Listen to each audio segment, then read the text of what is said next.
Welcome to the Psychology Talk podcast. We are your hosts, Dr. Scott Hoye, clinical psychologist, and Kyle Miller, licensed counselor. Psychology Talk is a unique conversation about psychology around the globe. We speak with psychology experts to keep you informed about current issues and trends. We advocate toward reducing stigma and educate about mental health. While you're listening, please take a moment to give us a review and subscribe on Apple Podcasts, Spreaker, or your favorite streaming service. It helps us to continue providing you with quality programming. And now, enjoy the episode. Hello, everyone. This is Dr. Scott Hoye.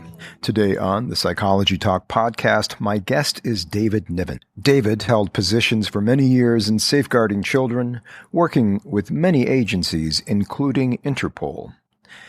He was the national chair of the British Association of Social Workers. David runs the Social World podcast. He's based in the United Kingdom. Today, we will be discussing his work in stopping human trafficking and slavery, as well as his podcast, which is dedicated to this subject. Hello and welcome to the show, David. So, David, you are a social worker. Are you semi-retired, retired? Well, semi-retired, three-quarters retired. Three-quarters retired in the UK. Yeah. I guess you spent most of your time in London. Born and raised in Glasgow, you're a Glaswegian, is that what we'd say? But I at did the same 10 time... years in London, okay. and then about 20 or 30 years based in southwest England, near Bristol and Somerset. Okay, excellent. Which is where I am now. Okay, and primarily the reason you're on the show is because you have a great podcast called the Social World podcast, and which I guess is kind of an extension of public service, correct? Informing people mostly about human trafficking, correct? You've worked in this area quite a bit. That's just recent. That's quite recent. Human trafficking, slave-free trade, and also I'm doing some work now with missing children in Europe. I want to now concentrate on some of the more global issues. And when I was actually still working back in the day, I did work with Interpol on sex tourism. Okay. In particular, in Asia, in Pacific Rim. Pacific Rim. Sri Lanka, Thailand, Cambodia, Laos, around that way. And, anyway, so that was when I was, you call it president, we call it chairman of the British Association of Social Workers. I was the national chairman. Ah, okay, right. And that was a couple of years ago. A long time ago. 20 years ago. Just the other day, I was that chairman. Yeah, just the other day. But currently, it seems like you're working in this area of human trafficking, human slavery, and sex trafficking. So I thought it would be good to have you on the show to talk to you about that and inform the implications of that for people. Statistically, what are the statistics? Because I know it comes here and there in the media. It's a very terrible situation that a lot of people who are poor find themselves in. But what can you tell us about the statistics worldwide, globally? What's going on with them? Well, let me help you. I think there's a lot of factors that you have to consider with human trafficking as to what causes it. Obviously, greed and also kind of organized crime play a big part in it, because there's a great deal of money to be made in that kind of thing. And so, just like drugs, just like anything else, human beings are quite a commodity. But it also is to do with poverty. It also to do with north-south oppression. It's also to do with how can I say, a whole load of issues like how can I put it? Money, drugs, the way that little brown children or women are considered to be subhuman compared to white children. It also sort of feeds into issues to do with prostitution. It feeds in to do with prostitution, drugs, and any of the other big money issues, the global big money issues. Human trafficking is a byproduct of that. And so, women, tens of thousands of women and children get trafficked from third world countries to first world countries. And there's a hell of a market still. And the latest one that I kind of listened in on is a very good initiative. It's called Human Trafficking, Follow the Money. They're starting training big financial institutions, their frontline staff, to recognize aberrations, if you like, in terms of contact with customers, where they can spot unusual transactions, they can spot people in particular situations, like whether it's women or whether it's whatever, who, for example, people who are regularly paying rent but it doesn't come from them, whereas there's a whole, like 20 women in one house. There's a whole range of things like Front Row Bank. You want to look at ATII. I'll give you an Anti-Human Trafficking Intelligence Initiative. It's the Team ATII. That you can find that at Team ATII. Okay. That's a really good one. And there's stuff out on the deep web that corporations, some of them deliberately ignore or don't take seriously the sexual grooming of children on the platforms. Correct. Yeah. The corporations, it's an enormous issue. I'm sorry, I'm not being very. It's just that I'm struggling really to focus now. The one I got more interest in recently, which is all to do with the same, is to do with slave-free trade. I don't know if you're familiar with that. No, can you define that? It's what you wear and what you eat. The chances are that some of it has been created by child slavery. And there's tens and tens of thousands of children. For example, I had a good long conversation with a guy who used to be an Australian federal agent whose area was the Pacific Rim. And he's now in Sweden, and he's now started Slave-Free Trade International. And he was telling me stories about in Thailand, for example. You know how you go down to the your supermarket, and buy maybe a packet of prawns that would come from, say, Thailand? Mm-hmm. Well, some of them they send 11 and 12-year-old boys out on the water to collect them out to sea and collect them, and bring them home. And then at the end of the season, they just kill the children and push them overboard. Or then other things you're talking about, because there's no profit in keeping the kids like that. And then other things are, for example, in India, the sweatshops, the clothing sweatshops in the back alleys, in the back streets, where they'd pay the children maybe the equivalent of, 50 cents a day or something ridiculous. And they make all the clothes, lots of the clothes that we buy in our clothing stores, especially the cheap shops. The T-shirts and the shirts and the trousers and all that. Much of them, if they come from Bangladesh, or they come from India, or they come from Pakistan, or they come from wherever in that region, probably were in sweatshops. Okay, and that's slave-free trade, which is basically, I'm sitting here thinking, okay, how much am I wearing that has been... You ought to look into the guy. If you look up slave-free trade on the internet, and the guy in fact, you can look back at my podcasts, because I've got like a guy, Brian Iselin, Iselin. He's the guy in Sweden, and that's who I did the interview with. Mm-hmm. He's a very interesting kind of guy. And he also talked about a big success he had recently with coffee growers in South America, because a lot of them were using slave labor. Okay. Yeah, and I know that there's a whole free trade coffee thing that's been going on for some time. Like I think even since like the 80s or 90s of the last century. Wow. Yeah, this is huge. So that's something that probably affects people, and they are aiding and abetting it unbeknownst to them.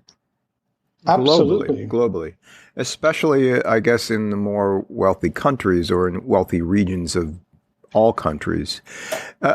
You did mention this idea, and I've heard it mentioned too. It's not as big of a concept here in the States, but a colleague of mine in Europe has mentioned this north-south issue, and maybe you can speak a little bit more to that. The differential between North and South. Yeah, absolutely, Scott, because it fits too. But even if you think about it, that the North is marginally probably better off in some respects than others in terms of how we treat our children, because we've got more sanctions on people and more kind of accountability, within the kind of the political systems. But I'm doing some work now with Missing Children Europe. And a couple of podcasts I've done with their Secretary General, who's based in Brussels. And each year there's at least 250,000 children go missing in Europe. I'm sure the figure is huge in North America as well. Mm-hmm. And it's not just, it's like, there's the runaways from the care system, from kids that get, have to be taken into care. But there's also throwaways. There's also a growing trend for non-custodial parents to snatch children and to do it very, very sophisticatedly, to engage gangs to do it for them and so on. And, you've got an enormous problem there. Mm-hmm. And so I'm going to work with them to work some courses up on. I did with the police in the UK. I worked up some courses, and we did some places, child abduction policies for institutions. Like like science fairs where kids go from school trips, things like that, or all places where there are vulnerabilities if people aren't aware of it. And who are the abductors in this case? Is it a variety of people? You can get people, on one level you get the smaller number that are maybe the opportunists who are just addicted to sexually abusing children or, whatever. But the bulk of them are non-custodial parents, etc. now, who want to snatch children opportunistically, who haven't got any legal right to do so because they've either been sanctioned by the court or they've been, just refused by the partner and legally refused. And so literally they look for where the child will be. Now, that could be school, or it could be church, it could be hospital, or it could be on a school trip. And so you need to make these places more secure and more aware and train the staff to have proper policies, a bit like fire safety, like what do you do if there's a fire? Okay. What do you do if a child goes missing? How many minutes do you wait? That kind of thing. So I think that's quite something I would want to pursue and develop. And if I could do it with Missing Children, they're a kind of coordinating body that coordinate their opposite numbers in about 26 countries. And I'd love to do that because it just fits everything I've kind of worked for. Mm-hmm, mm-hmm. So, I'm galloping a bit, but then I'm nearly 150 years old, so I've got a little bit of a network. Well, you don't look a day over 25, David. So thank you, Scott. Thank you. You can come to my party. All right. Well, okay. So what are the initiatives? You did mention, I believe it was the ATII. That's an initiative to stop this process, right? Or one of these areas. Well, Well, their mission, as they say, is to combat global human trafficking by leveraging corporate social responsibilities. Okay, which would be, what do they call that here in the States? I think that would be environmental, social, and governance, the ESG. Yeah, that would fit. That would fit. You know, like advocacy, awareness, technology advancement, and you know, the more kind of understanding of the data, because you know, often people collect lots of good data, but not enough people can read it, if you see what I mean. You know, that right. Kind of, or interpret it.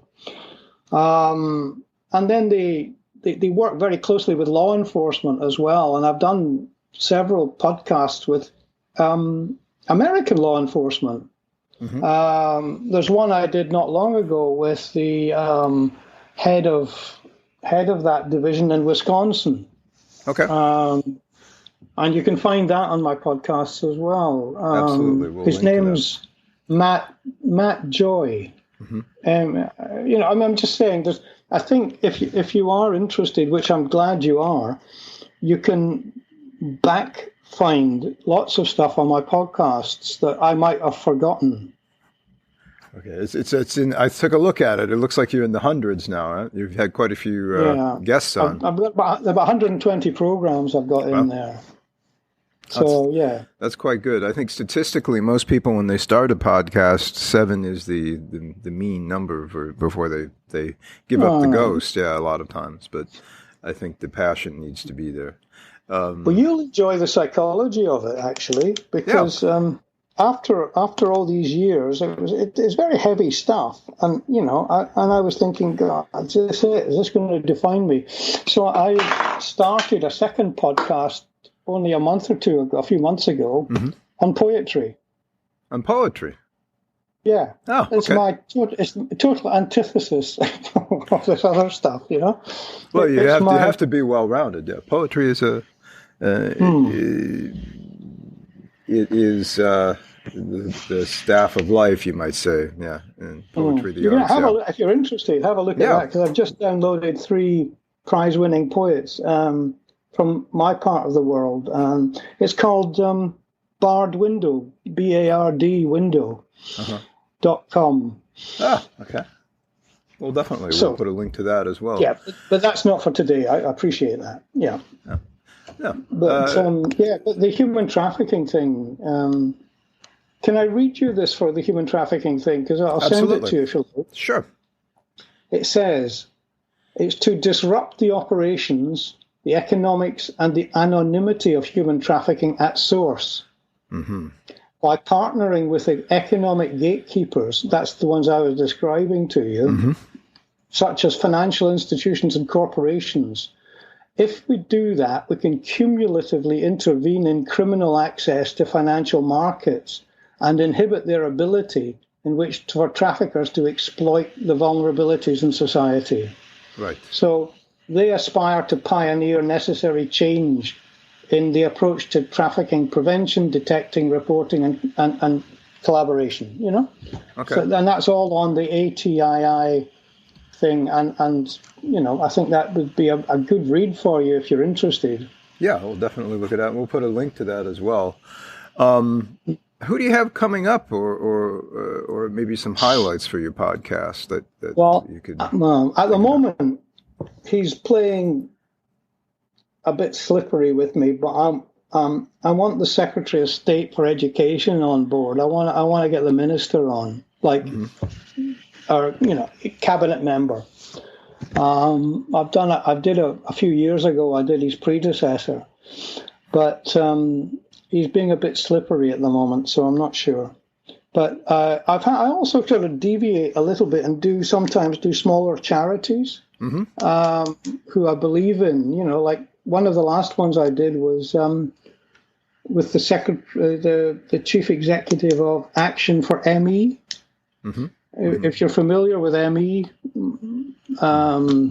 no. Please go ahead and enlighten us. A terrible thing there. Actually, hang on. Let me get it up. It's one of the most hidden and unrecognized conditions that there is around. Actually, to be honest, it can absolutely cripple people. People don't recognize it, but at worst, there's tens of thousands of them, of people suffering who just curl up in their bed every day and can't get out. Can't get out of bed, can't do this, can't do that. I'll get the name for you in just a second because I always forget. It's a long thingy name. Hang on a second. Okay. Ding, ding, ding. Here we are. Right. It's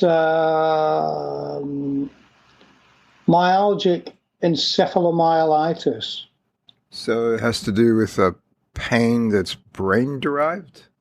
Yeah, it's it affects about 250,000 people in the UK. It's a condition in which it affects pain, it affects drive, it affects it makes you just completely wasted. Mm-hmm. You can't get out. You can't do. In fact, I'll be honest with you, they've been deluged recently because people thinking they've got it, but effectively it mirrors so many of the symptoms of long COVID. Oh, okay. So like fatigue, lack of drive, and peripheral neuropathy and things like that. Yeah. Well, I mean, these things are, at some point, medical doctors are at a loss for what to just name something or describe it. I used to work for quite some time at the Rehabilitation Institute of Chicago, now the Shirley Ryan Ability Lab. Because Shirley Ryan was nice and gave them a lot of money for a new hospital.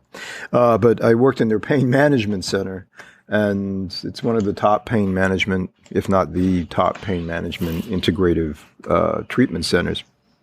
And I know that people are often just termed as a somaticizer, and a doctor will say, well, we can't find anything physically wrong here. So this must be, how do you, when you get that granular, like how can you find something if you're that reductionist in what you're looking for, right? But something's happening, and they would send them to people like me or people at the Shirley Ryan Ability Labs Pain Center. So it's difficult. So this is a newish diagnosis, or is it an old diagnosis? It's been around for a long time, apparently, but it's one of these ones that people just tuck under the carpet. Oh, well, most pain-oriented diagnoses. Yeah, they can't see it. That's the trouble. Yeah. And so, you had someone on your podcast recently discussing this? Oh, yeah, I had the woman, Sonia Chowdhury, and she's the chief executive of Action for ME. Okay. But she also has a world position in terms of a worldwide kind of, she chairs a worldwide forum for it as well. Ah, okay. So if you want to look on my podcast at her again, It's not long ago that we did that. I'm just amazed that you're in a city in Chicago where a good acquaintance of mine, who presents the Social Work podcast, Jonathan Singer. That does not ring a bell, but I think he's an associate professor at one of the universities in Chicago. Oh, okay. I'll have to look him up. And he used to be the chairman until recently. I think there's been a big political fallout. I didn't want to get too close to him about this. He used to be the chairman of the American Association of Suicidology. Oh, okay. And so he's been presenting the Social Work podcast longer than I've been presenting my podcast. In fact, he stole the name. I was going to do the Social Work podcast at one point, and he already had it. I'm not surprised. There's like domains and names. Yes, that would be one you'd want if you were going to do something on social work. That's for sure. But he's certainly a very, very good, contact. There's just no question about it. He's somebody in your locality if you want to. This is for the future, Yeah, absolutely. I'm just. Yeah. And So, I lost out where we were going there. I think if it's okay with you, we can talk about any of that lot. But some of the main issues that I would like to kind of bring up, if it's all right with you, I've made it a lifetime or a work lifetime passion about the image of social work in the media, because when I got into that national position, I was catapulted into the media with no training at all. And I ended up doing lots of television, lots of radio, lots of documentaries, all sorts of things. And it was only by trial and error that I actually got comfortable with it after several years. But the image of social work I've often found in the media is certainly negative, and it certainly affects the day-to-day practice of social workers, because, as you will accept, most of the world gets their opinions or their ideas or their information from some form of media or other, whether it's broadcast, written, or social. You know, I mean, and so if you're not in the shop window, you're at a disadvantage. So you've got to actually capture the shop window in terms of actually promoting social work. Well, how do you feel it's perceived in the UK? And if you can tell us that compared to, do you think it's perceived the same way in the States as it is in the UK? I'm not sure. In the States, I do think that social work is marginally seen as more professional than in the UK. I'll give you that. Okay. But when I assumed the chair in the UK, this was perfect. The first reporter that came to see me, was in the hotel room the day after I got elected. And we talked for half an hour, and I thought I was doing great. I thought, yeah, great, training, future, blah, blah, blah, And then just as he was leaving, he turned to me and he said, "I believe you've taken child protection as the theme of your term of office." And I said, "Yeah, that's right." He said, "Is there much work to be done?" And I said, "Oh, yes. Thanks very much," he said. "Thank you." Off he went. The next day in the newspaper, and it was a big newspaper, page 3, headline, "New social work chief targets perverts." Oh, well, yeah, all right. Well, that's certainly not a shaming headline for people who are suspect of being perverted. I guess you weren't going specifically after people who practice kink, but you were all right. So yeah, they had to. I guess they have to quickly tell people to get people to read.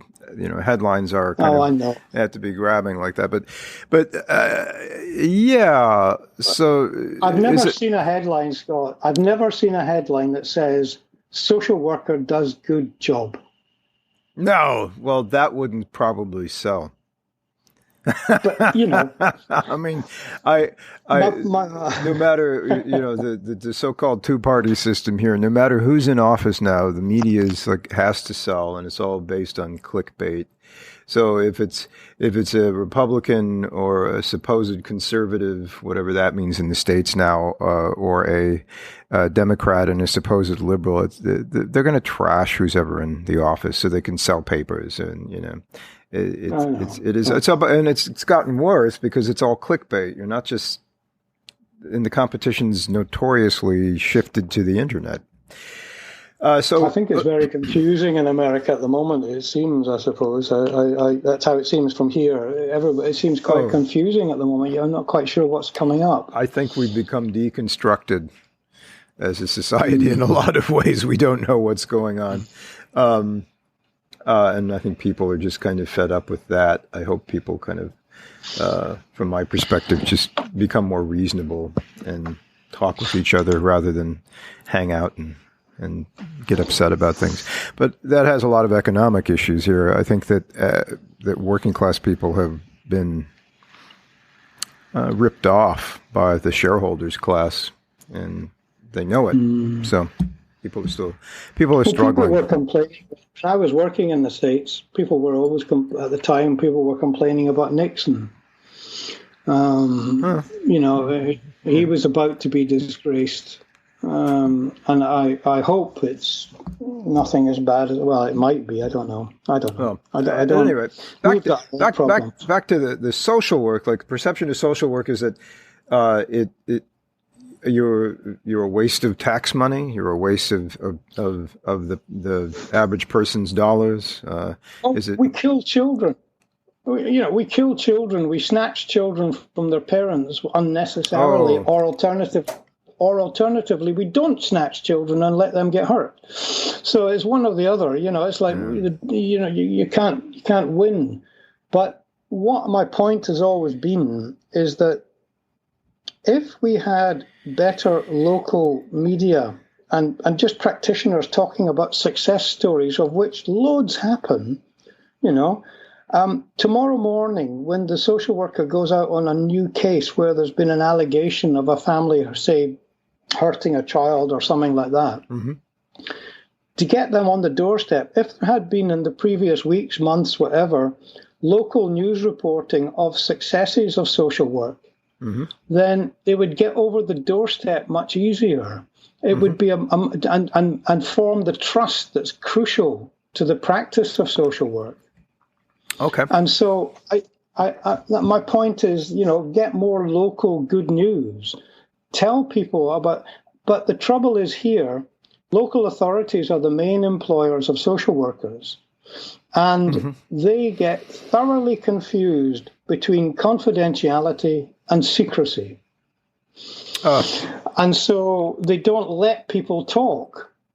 They don't let the social workers talk because they think they're protecting people, but in a sense, there's plenty of cases they could talk about that wouldn't breach any confidentiality or would allow people, who are old enough to say, yeah, it's my choice to talk. I'll talk about what was good about it. Growing up in the care system or whatever, I actually had a good social worker that helped me a lot. But you don't hear much of that. Nor, and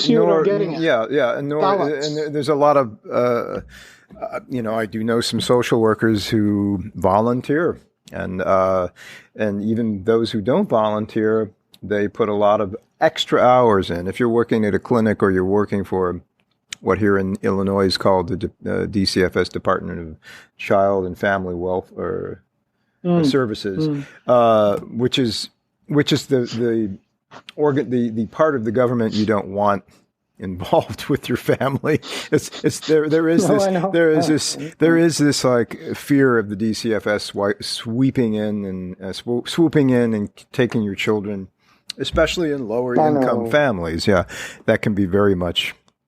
But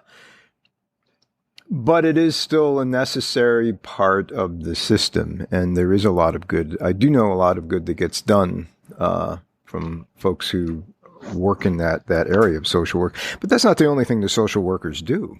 I mean, in the States at least. Oh God, no. Social workers provide therapeutic services. They work in 501c3s, which are nonprofits. They're doing things and being active administratively in all walks of life. But it sounds like maybe it's one of those things in the UK where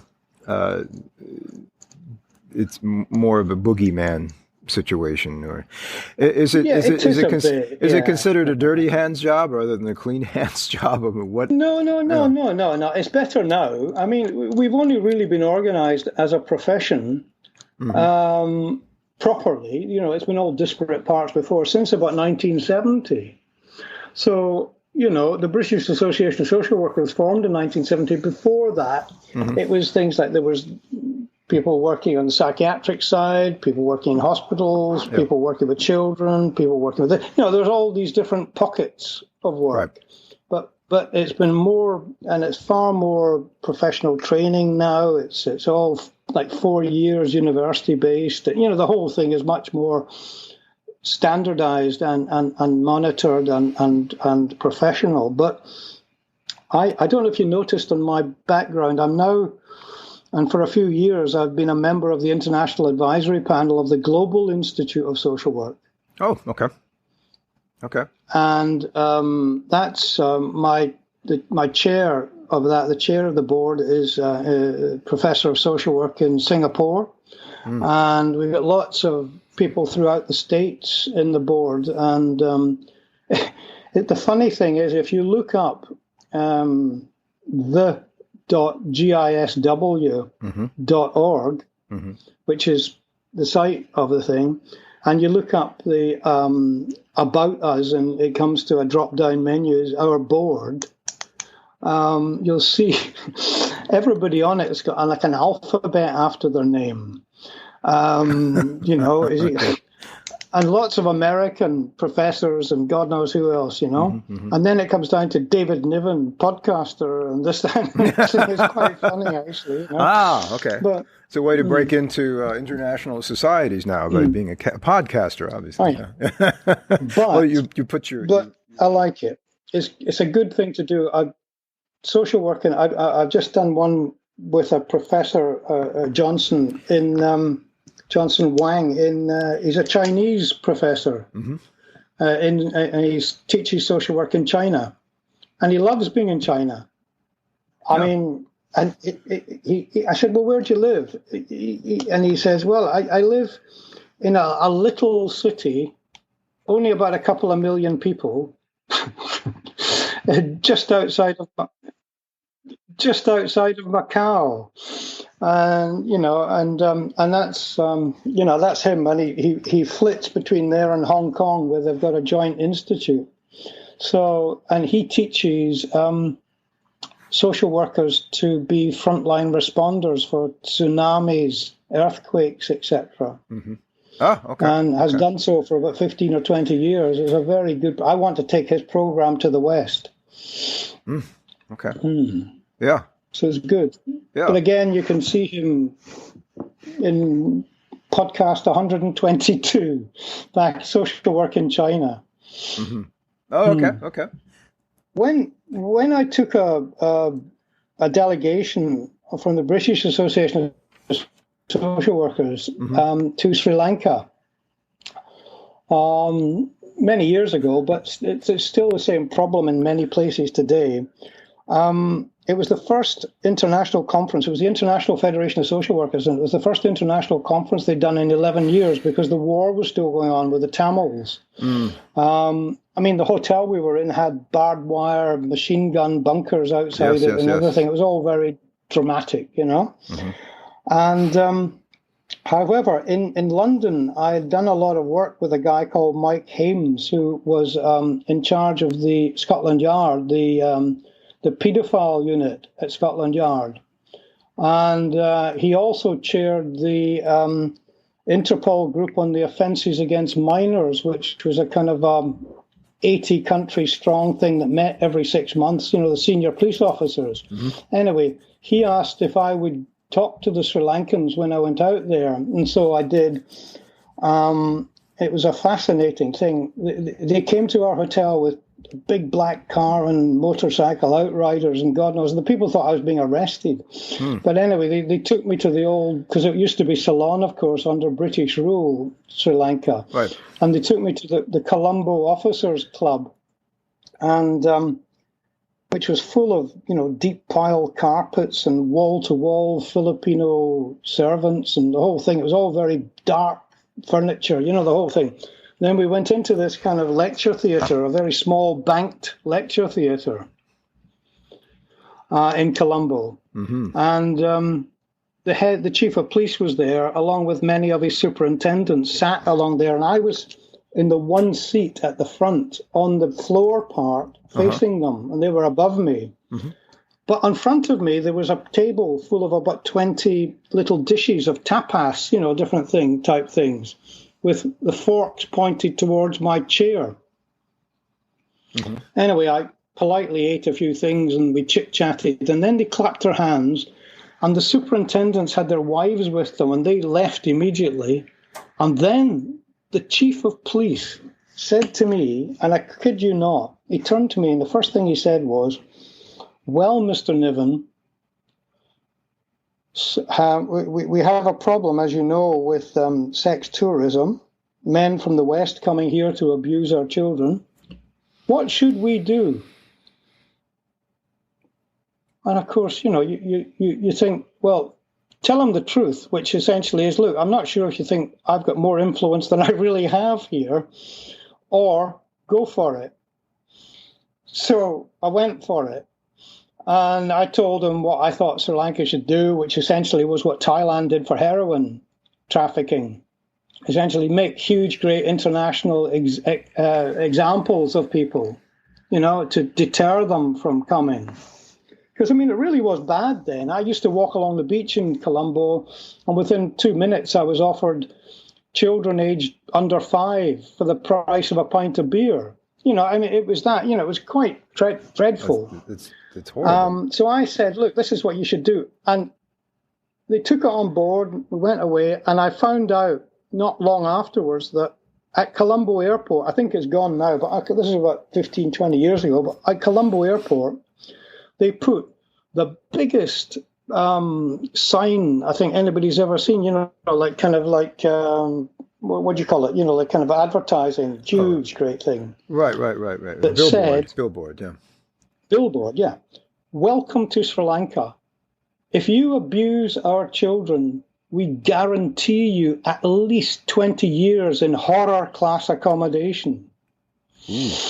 Wow. And I thought, right. That's very good. Yes. That is. So I thought that a was little probably practical thing. Yeah. Anyway, I have always had, if you like, a great interest in doing anything more that I can to stop it, because it's the most horrible thing that men go to the Pacific Rim where they think that little brown children are less valuable than white children. Yeah, and are the statistics still really horrible? Like, are they still large statistics for child trafficking and pedophilia, like pedophiles? Yeah. I think Sri Lanka is improving, but and Thailand is improved. But all these other countries, and of course South America is like is wide open as well. So yeah, if men, it's not always men, but mainly men want to abuse children, and the internet, of course, accelerates this these days by a huge margin. Mm-hmm. Then they are available. And you did mention, I think you're speaking of basically talking about the Pacific Rim in South America and Mexico and whatnot, that north-south exploitation, and the power differential typically that's asserted there, but also the internet. How is that being exploited right now? You mentioned the grooming of children. Isn't the internet kind of sexualizing younger and younger people in general? Yeah, I would agree. Yeah, like earlier and earlier. And so it might be hard to differentiate. Problem. Yeah. It is an enormous problem, and people are trying, but I think my personal view is that law enforcement all around the world is managing to keep up in some ways in terms of identifying criminality, addressing organized crime and so on. However, what is still a major problem is when for example, there was a pedophile group seized by American law enforcement that had thousands of men involved in it. And buried deep in it, there was a real horrible pedophile network that they found that the entry fee for any man to become part of it, apart from all the security things that they had to go through, they had to produce 10,000 images of children to get on board. Each man had to. And so the scale is just out of this world sometimes. It doesn't stop when they come home to America or to the UK or wherever. They'll abuse children here, but I think they will go and abuse children where it's less likely to be interrupted or less likely to be criminalized, to be arrested. And there's massive dark web activity. Yeah, well, I assume that the trial Ghislaine Maxwell has brought some of this to light, but maybe not. Yeah, it has, but it's not pedophilia in his case. It's just child sexual abuse. I mean, because pedophilia is for prepubescence, really, I think. But from a psychology point of view, which of course this is your wheelhouse, effectively, the difficulty, for example, in Sri Lanka, the same with drugs in Thailand. The difficulty was there's no rescue packages in Sri Lanka. There's no social security. Right. So, there's just no money at all if you haven't got work. Mm-hmm. So a man with, say, 8 children, and the only income he's got is selling his youngest child. And if you interrupt that, which you've got to do, of course you've got to stop that, but it's virtually condemning the rest of the family to abject poverty and starvation. It's these kind of huge issues. You've got to stop the abuse. Well, you're talking about the economic structure. I mean, of a country. Part of the economy is based on, well, I will have X amount of children. If I'm poor, I might give X number of my children up in this manner, right? I mean, in one way, you're saying you have to interrupt the poverty level of a country like that. I've been to India several times, different parts of it, because my wife's Indian. So I know what the poverty is like in such places, although I don't experience it exactly firsthand because I'm protected from it. But I know that the structure of the society is such that it's like anywhere else. If you in the States, for instance, you have the shareholder class purchasing the politicians pretending to represent the working person. It's not going to last for too long, and that's why we've had such scuttlebutts here politically. People are looking for a strong man to represent them, who will feed them a bill of goods, and people are tired of it. But if you make any shifts in any one direction, people get upset. And it seems like it has to be a long-term, measured process where you would need to insert some kind of a safety net, and you'd have to see the value of that for society as a whole, not just landowners, not just oligarchs, right? But to see the value of that so things are stable. And lots of places are trying hard. There's lots of NGOs working hard in all these different places. I'm not saying there's not work going on, but let's just put it this way. It can't all be dealt with by Angelina Jolie adopting them all.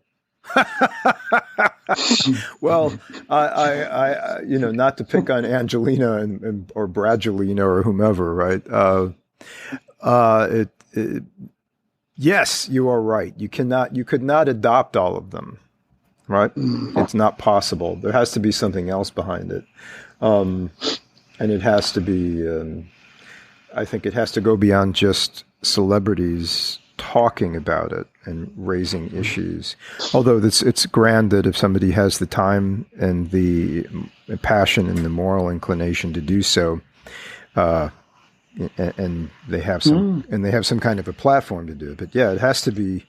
Good luck if they can. Anyway. But what do you see as the positives that are happening to kind of? And we do have these organizations, right? You have these NGOs and whatnot. Yeah. But what do you see as shows of good faith besides what Sri Lanka did with the billboard? I mean. But they're also doing. They did quite a lot. The only thing about it, some of these countries, is very difficult to actually grasp the way they structure themselves. If you're trying to find a place where you can kind of identify whatever. For example, Sri Lanka had 90 government ministries, and the Minister for Social Work was also the Minister for Roads. Right. Yeah. And you're a bit. It was a little bit difficult, but generally speaking, I don't want to focus on them totally. But generally speaking, awareness raising is good, and it's much better now, much more professional.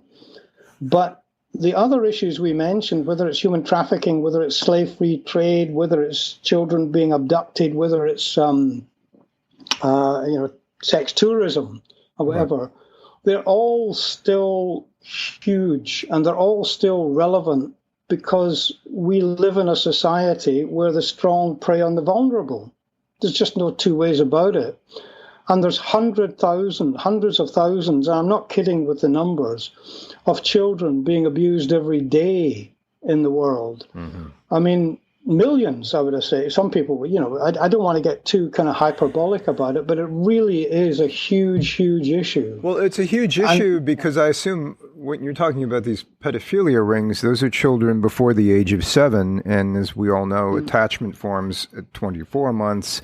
And after that, those core conflictual relationships, those maps of how to react and interact with people kind of become sedimented in our minds by age 7. So you're talking about millions of people who cannot function in society likely or have a great deal of difficulty if they reach majority, right? If they reach 20, 21 years of age, which causes more poverty, more than likely, this vicious cycle of disturbed attachment and mental health issues. There was if you look down the road, there was a study done at Kaiser Permanente in California, a longitudinal study on adverse childhood experiences. And of course, you'd be off the charts if you were in such a situation. And I think that a government needs to make sure that, yes, people need to be made, not just the people who are doing the trafficking, but the people who are selling their children. It has to be de-incentivized, right? Yeah, if you do have go that along with that. Yeah, it has to be. And I think that stopping the trade, stopping the activity, will de-incentivize it. There's an economic incentive for some people to, horribly as it might sound, if you're extremely poor, people are commodities, and you see people traded and their time traded in every day. It's legal in the northern hemisphere, though. The de-incentivize or the incentivization is more like what the criminal justice system would do to you if you're caught, rather than financial. But as a lay person, and I account myself to some degree as that, people always say, "Well, what is a pedophile? What motivates them?" My answer to that, I don't know if you would agree from a professional point of view, but my answer to that always is, well, look, the easiest way for people to understand it is that they are an addict. They're addicted to abusing children. And like most addicts, there's no such thing. There's no such thing as cure. It's just control you have to talk about. And instead of drugs or drink or whatever, gambling or other addictions, a lot can be put on self-control. But with child abuse, because the victim is not yourself, the victim is somebody else. Right. Essentially, you've got to have social control as well as self-control. And so the whole issue of banning from certain areas, putting sanctions on people. I mean, lots of things were tried and tested and haven't really worked out very well. The recidivism rate is huge. For example, things like, public, social publication of their names and all that kind of thing. Well, that's okay, but these guys just pop into the next town to abuse people. If they're known in their own street, they won't abuse in their own street, but they'll go next door to do it, or they'll go to the next village to do it. Or chemical castration. Well, chemical castration is a bit variable because the issue of child sexual abuse is all about power and control as much as sexuality. Yeah. And so you've got all these sort of things floating around, but you do need to have, I think, control from society for that, as well as self-control that can be helped and taught as well along with it. But it's not the same as other addictions, but that's what it is. They'll never not want to abuse children. Right. And how do you help a person? Yeah. And I would even say, my brain goes right to etiology. It's probably because they were abused as a child in some fashion, or it was, it's often, I think you might see right. that a lot. I think you're right that there are some like that. My only caution on that is that the general public thinking that that's the only creator. Right. And I don't think that's the case, really. But it's just it's a sex addiction that is specifically right. It's more fetishizing of children. Yeah. Whatever the reason, whatever the origin of it. But we'll keep fighting. We'll keep pushing, and people after me will, I mean, for the next 150 years, maybe. Well, it's probably one of those things, it will always be a need to deal with it, especially as societies become more monolithic and people are less, they live in fewer villages, or people moving into the village might be from another country, or it's very anonymity is shaping the globe right now, and I don't think that's particularly healthy. No. And it's been doing that for maybe the last 100 years or so. Can I suggest a couple of people for you might want to follow up with in your country? Yeah, sure. I mean, like I mentioned Matt Joy, who's with the Wisconsin Department of Justice. He's a special agent, who investigates internet crimes against children. Yeah. And he's on my podcast number 109. And then there's one more recently, a guy called Joseph Laramie, who's the program manager at your National Criminal Justice Training Center at Fox Valley. And I'm not sure exactly where that is. You know that one? Is here Internet Crimes Against Children. Okay. Is that here in Illinois, is what you're saying? Oh, is it? Well, right. Yeah, I mean, Fox he's... Valley, He's there, number 116. I could just put links to your podcast and listen to it. No, help yourself, Scott. Yeah, you just help absolutely. yourself. Well, we could probably wrap up here. David, thank you so much for taking time out of your evening, my morning here in Chicago. The podcast is Social World Podcast, the Social World Podcast. All one word. It's the Social World Podcast, and much other things on there besides the issue of human trafficking as well. Yeah, as you can tell from our conversation. Yeah. So, and there's a poetry podcast. Let's give you a plug for that as well, because that's Window. What is that? The Barred Window, and it's free. And I welcome poets who want to be published coming, and they can publish themselves on it. And I'll only moderate it if they turn out to be Nazis or something like that. All right. So Barred Window it is. All right. Well, thank you. Barred Window. Yeah, Barred Window. Thank you so much, David. All the best. And we'll put links to your podcast. Thank you so much.